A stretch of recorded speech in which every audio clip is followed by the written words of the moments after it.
ലോകഭൂപടത്തിൽ ഇന്ന് നാം കാണുന്ന ഇറാൻ കേവലം ഒരു രാജ്യമല്ല, മറിച്ച് മനുഷ്യചരിത്രത്തിലെ ഏറ്റവും പഴക്കമേറിയതും പ്രതാപശാലിയുമായ ഒരു നാഗരികതയുടെ തുടർച്ചയാണ്.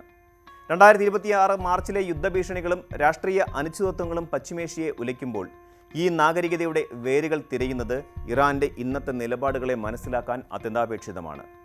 നൂറ്റാണ്ടുകളോളം പാശ്ചാത്യ ലോകം പേർഷ്യ എന്ന് വിളിച്ചിരുന്ന ഈ മണ്ണ് 1935 ഔദ്യോഗികമായി ഇറാനായി മാറിയത് കേവലം ഒരു പേരുമാറ്റമായിരുന്നില്ല, മറിച്ച് തങ്ങളുടെ പൗരാണികമായ സ്വത്വത്തിലേക്കും ആര്യൻ പൈതൃകത്തിലേക്കുമുള്ള ഒരു തിരിച്ചുപോക്കായിരുന്നു. ലോകത്തെ വിസ്മയിപ്പിച്ച സാമ്രാജ്യങ്ങളുടെയും വൈജ്ഞാനിക വിപ്ലവങ്ങളുടെയും ഈ കഥ ചരിത്രകാരനായ ഹെഗൽ നിരീക്ഷിച്ചതുപോലെ ലോക ചരിത്രത്തിലെ ആദ്യത്തെ ചരിത്രപരമായ ജനതയുടെ പോരാട്ട വീര്യത്തിൻ്റെ സാക്ഷ്യപത്രമാണ്. പേർഷ്യ എന്ന പേര് ഇറാനിലെ തെക്കൻ പ്രദേശമായ പാർസ, അതായത് ഇന്നത്തെ ഫാഴ്സ് എന്ന സ്ഥലനാമത്തിൽ നിന്നാണ് ഉരുത്തിരിഞ്ഞത്. ലോകത്തെ വിറപ്പിച്ച മഹത്തായ സാമ്രാജ്യങ്ങളുടെ കേന്ദ്രമായിരുന്നു ഈ പ്രദേശം.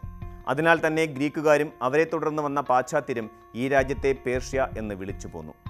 എന്നാൽ അവിടുത്തെ നിവാസികൾ തങ്ങളുടെ നാടിനെ പുരാതന കാലം മുതൽക്കേ ഇറാൻ അല്ലെങ്കിൽ ആര്യാന എന്നാണ് വിളിച്ചിരുന്നത്. ആര്യന്മാരുടെ നാട് എന്നാണ് ഇതിനർത്ഥം. 1935 മാർച്ച് 21 റസാ ഷാ പഹ്ലവി അന്താരാഷ്ട്ര സമൂഹത്തോട് തങ്ങളുടെ ഔദ്യോഗിക നാമം ഇറാൻ എന്ന് മാറ്റാൻ ആവശ്യപ്പെട്ടത് ആഗോളതലത്തിലുള്ള ഈ നാമകരണ വൈരുദ്ധ്യം അവസാനിപ്പിക്കാനായിരുന്നു. പിന്നീട് 1959 പേർഷ്യ, ഇറാൻ എന്നീ രണ്ട് പേരുകളും പരസ്പരം മാറ്റിക്കൊണ്ട് ഉപയോഗിക്കാമെന്ന് സർക്കാർ ഉത്തരവിറക്കിയെങ്കിലും രാഷ്ട്രീയവും നയതന്ത്രപരവുമായ മേഖലകളിൽ ഇറാൻ എന്നത് ഒരു മാനദണ്ഡമായി നിലനിന്നു. 12,000 വർഷങ്ങൾക്ക് മുൻപ് തന്നെ ഐറാൻ വിജ എന്ന പേര് ഉപയോഗിച്ചിരുന്നതായി വിശ്വസിക്കപ്പെടുന്ന ഈ നാട് തങ്ങളുടെ പൗരാണികതയെ അത്രമേൽ മുറുകെ പിടിക്കുന്നു. ക്രിസ്തുവിന് മുമ്പ് 6-ാം നൂറ്റാണ്ടിൽ സൈറസ് ചക്രവർത്തി സ്ഥാപിച്ച അക്കിമെനീഡ് സാമ്രാജ്യം അന്നുവരെ ലോകം കണ്ടിട്ടുള്ളതിൽ വെച്ച് ഏറ്റവും വലിയ രാഷ്ട്രീയ ശക്തിയായിരുന്നു. പടിഞ്ഞാറ് ഗ്രീസ് മുതൽ കിഴക്ക് സിന്ധു നദി വരെയും വടക്ക് മധ്യേഷ്യ മുതൽ തെക്ക് ഈജിപ്റ്റ് വരെയും വ്യാപിച്ചു കിടന്ന ഈ മഹാസാമ്രാജ്യം വ്യത്യസ്ത സംസ്കാരങ്ങളെയും മതങ്ങളെയും ഉൾക്കൊള്ളുന്നതിൽ വിജയിച്ചു. ഗ്രീക്കുകാരുമായുള്ള നിരന്തര യുദ്ധങ്ങൾ ചരിത്രത്തിൽ അടയാളപ്പെടുത്തപ്പെട്ടിട്ടുണ്ട്. അലക്സാണ്ടർ ചക്രവർത്തി അക്കിമെനീഡ് സാമ്രാജ്യത്തെ കീഴടക്കിയെങ്കിലും പെർഷ്യൻ സംസ്കാരത്തിന്റെ സ്വാധീനത്തിൽ നിന്ന് മോചിതനാകാൻ അദ്ദേഹത്തിന് സാധിച്ചില്ല. പിന്നീട് വന്ന പാർത്തിയൻ, സസാനിയൻ വംശങ്ങൾ റോമാ സാമ്രാജ്യത്തിന്റെ ഏറ്റവും വലിയ വെല്ലുവിളിയായി ദശാബ്ദങ്ങളോളം നിലകൊണ്ടു. ഈ കാലഘട്ടങ്ങളിലെല്ലാം പെർഷ്യൻ കലയും വാസ്തുവിദ്യയും ഭരണതന്ത്രങ്ങളും അയൽ രാജ്യങ്ങളെയും അധിനിവേശക്കാരെയും ഒരുപോലെ സ്വാധീനിച്ചുകൊണ്ടേയിരുന്നു. 7-ാം നൂറ്റാണ്ടിൽ അറബ് സൈന്യത്തിൻ്റെ അധിനിവേശത്തോടെ ഇറാനിലെ സസാനിയൻ സാമ്രാജ്യം തകരുകയും സെറാസ്ട്രിയൻ മതം ക്ഷയിക്കുകയും ചെയ്തു. എന്നാൽ ചരിത്രത്തിലെ വിരോധാഭാസമെന്ന് പറയട്ടെ, അറബികൾ ഇറാനെ കീഴടക്കിയെങ്കിലും ഇറാന്റെ സംസ്കാരം അറബ് സാമ്രാജ്യത്തിനുള്ളിൽ നിന്ന് കീഴടക്കുകയായിരുന്നു. ഇസ്ലാമിക സുവർണ കാലഘട്ടത്തിൽ ശാസ്ത്രം, തത്വചിന്ത, വൈദ്യശാസ്ത്രം, സാഹിത്യം എന്നീ മേഖലകളിലുണ്ടായ നേട്ടങ്ങളിൽ ഭൂരിഭാഗവും പെർഷ്യൻ പണ്ഡിതന്മാരുടെ സംഭാവനയായിരുന്നു. ഗ്രീക്കുകാരും തുർക്കികളും മംഗോളിയരും ഇറാനെ പലതവണ ആക്രമിച്ചെങ്കിലും ഇറാന്റെ സാംസ്കാരിക സ്വത്വം ഇല്ലാതാക്കാൻ ആർക്കും കഴിഞ്ഞില്ല. ഫിർദൌസിയെ പോലെയുള്ള കവികൾ തങ്ങളുടെ രചനകളിലൂടെ പെർഷ്യൻ ഭാഷയെയും ചരിത്രത്തെയും പുനരുജ്ജീവിപ്പിച്ചു. 1501 സഫാവിദ് രാജവംശം അധികാരത്തിൽ വന്നതോടെയാണ് ഇറാൻ രാഷ്ട്രീയമായി വീണ്ടും ഒന്നിക്കുന്നതും ഷിയ ഇസ്ലാമിനെ ഔദ്യോഗിക മതമായി സ്വീകരിക്കുന്നതും. ഇത് ആധുനിക ഇറാന്റെ രൂപീകരണത്തിലെ ഏറ്റവും പ്രധാനപ്പെട്ട വഴിത്തിരിവായിരുന്നു.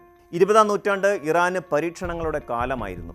2-ാം ലോക മഹായുദ്ധത്തിന് ശേഷം ഇറാനിൽ ജനാധിപത്യപരമായ മാറ്റങ്ങൾക്കുള്ള പ്രതീക്ഷകൾ ഉണർന്നെങ്കിലും 1953 അമേരിക്കയും ബ്രിട്ടനും ചേർന്ന് നടത്തിയ സൈനിക അട്ടിമറി ഇറാന്റെ രാഷ്ട്രീയ ഗതി മാറ്റിമറിച്ചു. ജനങ്ങളാൽ തെരഞ്ഞെടുക്കപ്പെട്ട പ്രധാനമന്ത്രി മുഹമ്മദ് മൊസാദെക്കിനെ പുറത്താക്കി ഷാ പഹ്ലവി അധികാരത്തിൽ പ്രതിഷ്ഠിച്ചത് പാശ്ചാത്യ രാജ്യങ്ങളുടെ താൽപ്പര്യങ്ങൾ സംരക്ഷിക്കാനായിരുന്നു. ഇത് ഇറാന്റെ മണ്ണിൽ പാശ്ചാത്യ വിരുദ്ധത വളരാൻ കാരണവുമായി.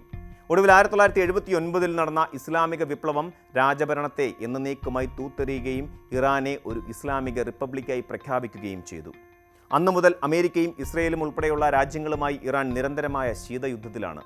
തങ്ങളുടെ ആണവ പദ്ധതികളുടെയും പ്രാദേശിക സ്വാധീനത്തിൻ്റെയും പേരിൽ അന്താരാഷ്ട്ര ഉപരോധങ്ങൾ നേരിടേണ്ടി വന്നിട്ടും ഇറാൻ തങ്ങളുടെ നയങ്ങളിൽ മാറ്റം വരുത്താൻ തയ്യാറായിട്ടില്ല. ഇന്ന് 2026 മാർച്ച് മാസത്തിൽ ഇറാന്റെ പരമോന്നത നേതാവ് അയത്തുള്ള അലി ഖമേനിയുടെ മരണത്തെ തുടർന്ന് രാജ്യം വലിയൊരു പ്രതിസന്ധിയിലൂടെയാണ് കടന്നു പോകുന്നത്. ഇസ്രയേലുമായുള്ള യുദ്ധ സാഹചര്യം രാജ്യത്തിനകത്തെ രാഷ്ട്രീയ മാറ്റങ്ങളും ലോകരാജ്യങ്ങളെ ആശങ്കയിലാക്കുന്നു. എന്നാൽ 5000-ത്തിലധികം വർഷത്തെ ചരിത്രം പരിശോധിച്ചാൽ നമുക്ക് മനസ്സിലാക്കാൻ കഴിയുന്ന ഒരു കാര്യമുണ്ട്. ഇറാൻ എപ്പോഴും തകർച്ചകളിൽ നിന്ന് ഉയർത്തെഴുന്നേറ്റ രാജ്യമാണ്. ഗ്രീക്കുകാർക്കും അറബികൾക്കും മംഗോളിയർക്കും ഇല്ലാതാക്കാൻ കഴിയാത്ത ഇറാന്റെ സാംസ്കാരിക വീര്യം ഇപ്പോഴും അവരുടെ ജനതയിൽ കുടികൊള്ളുന്നു. സാമ്പത്തിക ഉപരോധങ്ങളും യുദ്ധഭീഷണികളും ഇറാന്റെ രാഷ്ട്രീയ ഭൂപടത്തിൽ മാറ്റങ്ങൾ വരുത്തിയേക്കാം. പക്ഷേ പേർഷ്യൻ നാഗരികതയുടെ അന്തസത്ത ഇല്ലാതാക്കുക എന്നത് അസാധ്യമാണ്. ഇറാന്റെ ചരിത്രം ലോകത്തിന് നൽകുന്ന വലിയൊരു സന്ദേശമുണ്ട്. ഭരണകൂടങ്ങൾ മാറിയേക്കാം, അതിർത്തികൾ മാറിയേക്കാം, പക്ഷേ ഒരു ജനതയുടെ സാംസ്കാരിക സ്വത്വം ആഴത്തിൽ വേരൂന്നിയതാണെങ്കിൽ അതിനെ പിഴുതെറിയാൻ ഒരു വിദേശ ശക്തിക്കും കഴിയില്ല. പെർഷ്യ എന്ന പൗരാണിക പ്രൗഢിയും ഇറാൻ എന്ന ആധുനിക രാഷ്ട്രീയ യാഥാർത്ഥ്യവും ഒരേ നാണയത്തിൻ്റെ രണ്ട് വശങ്ങളാണ്. പശ്ചിമേഷ്യയിലെ കരുത്തരായ ഒരു ശക്തിയായി ഇറാൻ ഇന്നും നിലനിൽക്കുന്നത് തങ്ങളുടെ പൈതൃകത്തിലുള്ള അപാരമായ വിശ്വാസം കൊണ്ടാണ്. വരും കാലങ്ങളിലും ലോക രാഷ്ട്രീയത്തിൽ ഇറാൻ എന്ന പേര് ചർച്ച ചെയ്യപ്പെടുമ്പോൾ അത് വെറുമൊരു ഭൂപ്രദേശത്തെക്കുറിച്ചായിരിക്കില്ല, മറിച്ച് മനുഷ്യചരിത്രത്തിലെ ഏറ്റവും സജീവമായ ഒരു നാഗരികതയുടെ തുടർച്ചയെക്കുറിച്ചായിരിക്കും. കൂടുതൽ വാർത്തകൾക്ക് news 18 Keralam YouTube channel subscribe ചെയ്യുക.